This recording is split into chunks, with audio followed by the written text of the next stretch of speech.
खानपुर महर भरिसां नारी जे मुबैना अगवा वारे वाक़े खां पोइ सूमरा बिरादरी जे सवें माण्हुनि ॻोठ ते हमिलो करे नौजवान जे घर खे बाहि ॾेई साड़े छॾियो। ॻोठ फोग समो में सूमरा बिरादरी जे सवें माण्हुनि टैक्सी ड्राइवर कंबर मंगणहार जे घर ते चढ़ाई करण खां पोइ भञराह करे संदसि घर खे बाहि ॾेई साड़े छॾियो। घर ते हमिलो कंदड़ सूमरा बिरादरी जे माण्हुनि इल्ज़ाम हणंदे चयो आहे त टैक्सी ड्राइवर कंबर मंगणहार संदन नारी संदोरा सूमरो खे ज़बरदस्ती अगवा करे खणी वियो आहे। हुननि चयो त जेसीं ताईं नारी खे बाज़ियाब कराए संदन हवाले नथो कयो वञे ओसिताईं घर ते कब्ज़ो बरक़रार रखियो वेंदो।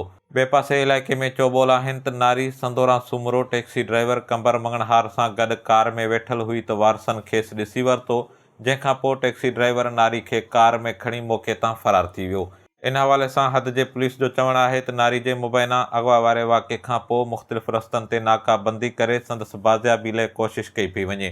इंतिहाई अहम ख़बर आहे खानपुर महर खां, जिते ॻोठ फोग समो में सूमरा बिरादरी जे सवें माण्हुनि टैक्सी ड्राइवर जे घर ते हमिलो करे भञराह करण खां पोइ संदसि घर खे बाहि ॾेई साड़े छॾियो आहे। इन मौक़े ते सूमरा बिरादरी जे माण्हुनि इल्ज़ाम हणंदे चयो आहे त टैक्सी ड्राइवर कंबर मंगणहार संदन नारी संदोरा सूमरो खे ज़बरदस्ती अगवा करे कार में खणी वियो आहे। हुननि चयो त जेसीं ताईं नारी खे बाज़ियाब कराए संदन हवाले नथो कयो वञे ओसी ताईं घर तां कब्ज़ो ख़ाली न कयो वेंदो।